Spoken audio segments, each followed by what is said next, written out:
Mesdames, Messieurs, c'est un plaisir de vous retrouver sur les antennes de Reflet d'Afrique Télévision pour une autre sortie du point de l'économie. Ouvrons cette édition par l'information relative à la mise sous scellé des locaux de la société Ready Global Industries. Selon le ministre des Mines, de l'Industrie et du Développement technologique, le professeur Focalé Gentry qui a instruit sa mise sous scellé, l'entreprise produirait des boissons susceptibles de porter atteinte à la santé des consommateurs. Poursuivant son périple le 20 mars dernier dans la région du littoral, le membre du gouvernement a passé en revue certaines entreprises agroalimentaires. Au cours des échanges entre le membre du gouvernement et les responsables de certaines entreprises, il était question de trouver des solutions aux préoccupations soulevées telles que l'approvisionnement en énergie, l'approvisionnement en matières premières. Le patron de l'industrie camerounaise a salué l'implication des Camerounais dans plusieurs secteurs d'activité, toutes choses qui attestent de l'implémentation de la politique d'impôt-substitution prônée par le chef de l'État. Le ministre des Mines, de l'Industrie et du Développement technologique a dit être présent pour accompagner ces sociétés à accroître leur potentiel en répondant favorablement à leurs sollicitations. Concernant la société Ready Global Industries qui n'est pas conforme, le professeur Focalé Gentry a donné un délai de 2 mois sans appel pour se conformer aux normes en vigueur. Soulignant qu'en visite de travail le 19 mars dernier dans la région du littoral, le ministre des Mines, de l'Industrie et du Développement technologique a touché du doigt les prouesses des industriels camerounais. Toujours au Cameroun, le barrage hydroélectrique de Nachtigal est désormais pleinement opérationnel avec une capacité de 420 MW injectés dans le réseau électrique camerounais. Depuis le 18 mars 2025, le barrage de Nachtigal, construit dans la région du centre, fonctionne à pleine capacité après l'entrée en vigueur de sa 7e et dernière turbine. D'une puissance installée de 420 MW, cet ouvrage hydroélectrique, fruit d'un investissement colossal de 786 milliards de francs CFA, représente une avancée stratégique pour le secteur énergétique camerounais. Il devrait permettre d'augmenter de 30% les capacités de production électrique du pays et de réduire la dépendance aux coûteuses centrales thermiques. Cependant, cet exploit technique s'accompagne d'une exigence contractuelle majeure. Nachtigal Hydropower Company doit percevoir 10 milliards de francs CFA chaque mois pour la mise à disposition de l'énergie produite et ce, indépendamment du niveau de consommation effective. Le défi du paiement de cette facture mensuelle est d'autant plus préoccupant que le secteur de l'électricité camerounais traverse une crise financière profonde, car le principal distributeur Eneo affiche des dettes et peine à honorer ses engagements.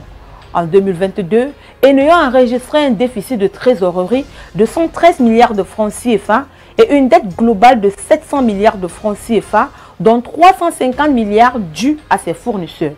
Même le trésor public camerounais, qui éponge les dettes des entités publiques envers Eneo, n'arrive plus à suivre le rythme des paiements. Face à cette incapacité à régler ces dettes, plusieurs producteurs indépendants tels que Globelec ont déjà suspendu leurs activités à cause d'impayés s'élevant à 137 milliards de francs CFA.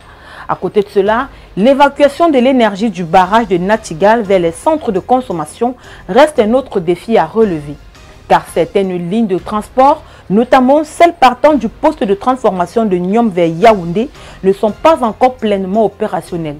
Tant que ces infrastructures ne seront pas totalement fonctionnelles, une partie de l'électricité produite par Nachtigal restera inutilisable, à moins que le pays décide de l'exporter vers les pays voisins. Entre l'endettement d'Eneo, les tensions de trésorerie de l'État et les infrastructures de transport encore incomplètes, la pleine exploitation du barrage de Nachtigal risque de se heurter à des difficultés majeures. Parlons à présent du Niger qui a expulsé 3 cadres pétroliers chinois à cause d'un différend portant sur les disparités entre les salaires du personnel expatrié et ceux des travailleurs locaux moins bien payés. Selon le ministre nigérien du pétrole, Sahabi Oumarou, le gouvernement n'était pas satisfait de la manière dont les richesses du pays étaient réparties entre l'État du Niger et le partenaire. Face à la presse le 19 mars dernier, le ministre du Pétrole a relevé que le salaire moyen d'un employé chinois au Niger l'année 2024 était de 8 678 $ par mois, tandis que celui d'un employé nigérien était de 1 200 $ au même poste. Le membre du gouvernement a également noté qu'il y avait une forte concentration d'expatriés à des postes de direction, tandis que les Nigériens ont tendance à remplir des rôles moins importants en tant qu'opérateurs ou ouvriers. Malgré les tentatives du gouvernement nigérien pour y remédier, les disparités ont persisté, ce qui a poussé l'État à prendre cette décision. Craignant d'avoir froissé Pékin, le ministre nigérien du pétrole rassure que le Niger n'a aucune volonté de rupture avec un partenaire aussi important.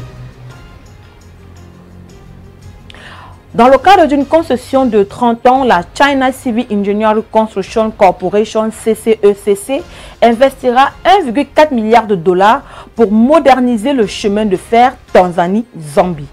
Connu sous son sigle TAZARA, ce chemin de fer est un itinéraire clé pour les exportations de cuivre d'Afrique centrale et propose un moyen de contourner les goulets d'étranglement logistique en Afrique du Sud qui ont ralenti les exportations de cuivre et de cobalt.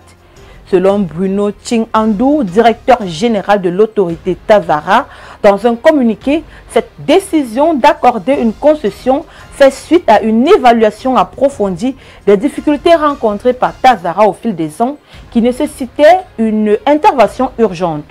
Annoncé depuis 2024 comme potentiel bailleur de fonds pour la modernisation du réseau ferroviaire de la TAZARA, la Chine confirme son implication dans ce projet d'envergure via la China Civil Engineering Construction Corporation.